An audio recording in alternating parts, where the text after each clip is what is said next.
Thank you so much, Dario. It has been a pleasure, great honor to be here. So it's an honor to look at you and so many happy faces. This is the drone effect, actually. So, question. Do you know how many quadruped platforms we got currently in the market worldwide? Any idea? Educated guess. Come on, guys. Set a number.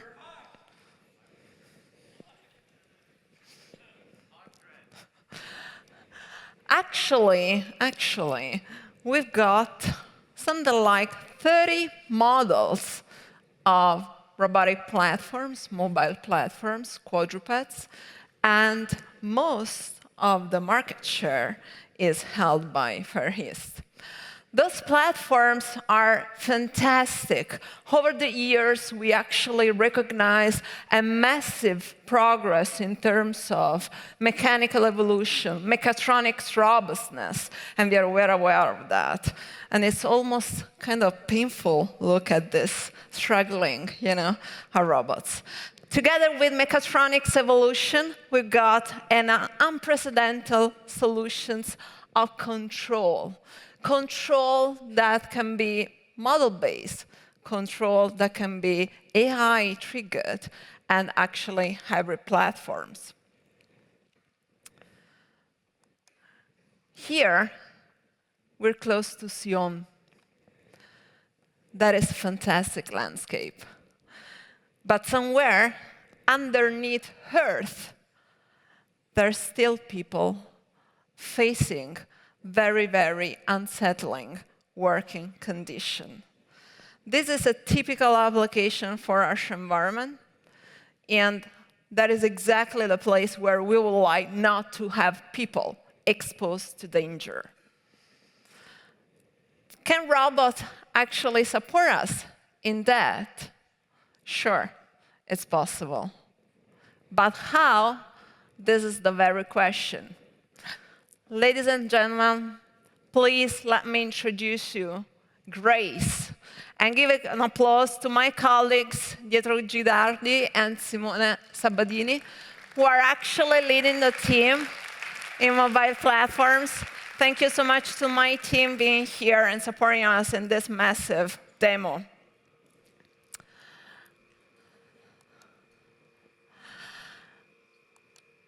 Grace is in a very advanced platform. She's a quadruped designed for harsh environment. She weighs 25 kilos and can carry up to 10 kilos. She's a quadruped, as you can see, but not really. She can also climb vertical surfaces. She can walk over the ceiling. And she can overcome up to 20-centimeter steps. She relies upon a patented flower tech on the foot. She's saying bye-bye. Hello, everyone. And this is done by a vacuum system. This system actually serves the walking when the flower foot is closed, and it serves the climbing when the flower foot is opened. Currently, you'll see a configuration that would be supposed for the climbing.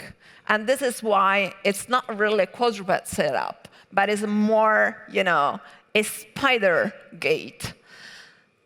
She can move on multiple surfaces from concrete to metal and metallic structures, not necessarily only ferromagnetic, but general structures. She integrates manufacturing technologies that go behind the 3D reconstruction and the technologies supporting, odometry. She can actually integrate technologies serving processes, manufacturing processes. So what we can do, for instance, is to manufacture and treat corrosion. We can coat surfaces. We can spray and deposit material. Now, the question is, is this robotic platform that it's supposedly and fairly evolved in the terms of mechatronic solution, the control is fairly robust? Can she break? Yes, of course, she can. Problem is that in harsh environment, any event can actually jeopardize the safety of people. So we really must put a lot of care about taking care of this kind of events in harsh environment and make sure that our robots can actually accomplish the mission. And we must not save the savior. We are not supposed to do that. Let's see a little bit what happens in the state of the art. Let's see how mobile platforms actually deal with failures. There's a lot of work on the back. So there's people heavily working on, redundancy of sensors, mission update, and an extensive testing of real environment. Is that enough? Not really. We are trying massively to mimic the human behavior when dealing with danger, and this is very important. We are trying to understand which are the main steps the person faces in danger, when exposed to danger, and try to reproduce that with mobile platforms. Let's see the welder underwater, how it behaves. Typically, we got these main stages, this main sequence. So we feel the danger. First of all, we sense it, we perceive it. We realize that and classify that that is a danger. We trigger chemical and neurological triggers and signals, and at a point, we freeze. Why we need to freeze? We need to collect energy, resources, memories. And based on that, we need to restore a recovery action and somehow a pipeline of behavior that is going to hopefully lead to success. Question is, can we do that with robots? Yes, pretty much. We are very, very good in reproducing the first 3 phases of this sequence. So we can collect information, we can elaborate information, focus and understand that we are exposed to danger, and then put on freeze and stand by. Everything is really not important at that very moment because we need to focus on more important things. The blue one, the box related to cognitive and planning, is not so audacious and is not so sharp for robots like it is for humans. Guess what? This is not by accident. What is our natural cognitive pattern now has not always been like that in history.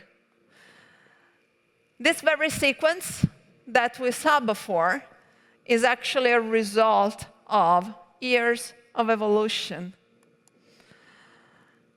There was a time in history, kind of 2.5 million years ago, where a little man marked history and put together, biological evolution intersecting with cultural evolution. Homo habilis' legacy was not just sharpening stones, wasn't it? It wasn't. It's a beginning of a new cultural social, communication, and technological trajectory for humanity. And we should really transfer this skill to robots.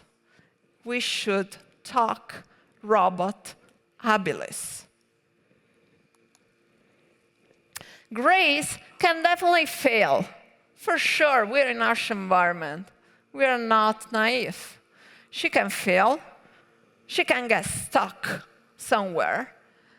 She can feel and experience unsettling, not forecast, not planned situations and scenarios. What makes her very special is the ability to look around, look for objects, which are tools that we need to use to save herself and accomplish the mission. So for instance, she tries to save herself with the other leg. She cannot make it. She tries with this little tie, but she cannot make it. She looks at the dimensions, the thickness, she guesses the material, she groups it up, and she tries. With chopstick, it's a little bit better. She can actually group it in a more structured manner. She learned over the time, but still, she couldn't reach and just release the rock. What about a wooden stick? Little longer, little more robust. She managed at the end to get rid of the rock and to free herself for real. And after many tries, actually, she managed to free herself. Of course, it's not always so easy. It's not always so, discreet in the kind of items she has around. And if there's nothing she can do around, because in here there's nothing around, she can always go for the hard way. And she gets rid of what is stuck. And try to accomplish the mission in a less flexible manner.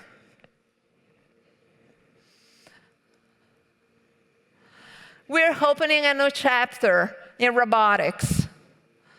The context must be questioned and inferred in a critical manner. We should go behind robust mechatronics solution and behind AI control. We should sharpen the skill. We should shape new paradigms for intelligent systems. Thank you.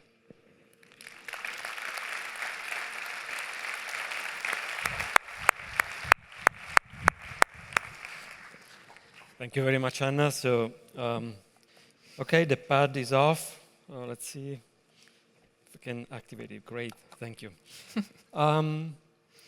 Okay, so let's see if questions, they are coming up. Yes. So one of the questions, actually two of the questions, is about how does the robot deal with wet or dusty surfaces where they may clog the Absolutely. Well, the vacuum system and the sucking system is actually robust. We have a number of precautions to fill with sensors, of course, if valves or the vacuum system is stuck or because of dirt is not operating properly. And in this case, we have, of course, robust second system interacting and intervening. So this kind of things are pretty much on a plate. Again, nothing can be entirely foreseen, nothing can be entirely planned, and if the climbing by suction doesn't work properly, then we need to adapt in different manner in terms of gait, in terms of dynamics, in terms of trajectories. Yep. Thank you very much. I guess for sake of time, please join me to upload again the speakers. And Thank you so much. Thank you to Harm team.